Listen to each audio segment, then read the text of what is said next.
So before you book your truck, ask yourself three things. Number one, how far am I going? A second trip around the corner is very different from a second trip across the country. Number two, how much time do I actually have? Do you want to spend the whole day doing multiple trips, or do you want it to be done in a one and done move?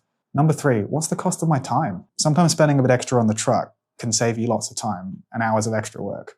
So is the cheapest truck always the best? Busted. The biggest truck isn't always the answer. The smallest truck is not always the cheapest. The best value comes from choosing the right truck for your move.